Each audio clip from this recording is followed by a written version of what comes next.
বাংলাদেশে 1971 সালে যুদ্ধ হয়েছিল কেন জানতে ইচ্ছে করে? হ্যাঁ, আপনাদের জানার দরকার আছে। 1970 সালের নির্বাচনে আওয়ামী লীগ সংখ্যাগরিষ্ঠতা অর্জন করলেও তাদের হাতে ক্ষমতা না দেওয়ার কারণে স্বাধীনতা যুদ্ধ অনুষ্ঠিত হয়।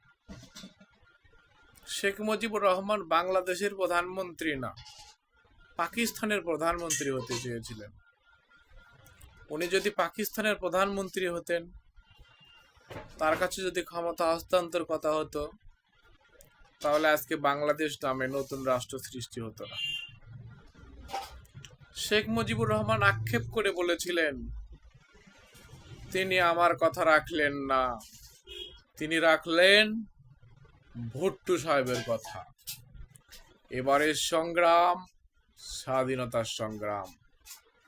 রক্ত যখন দিয়েছি, রক্ত প্রয়োজনে আরো দেব, তবে দেশের মানুষকে মুক্ত করে ছাড়বো ইনশাল্লাহ।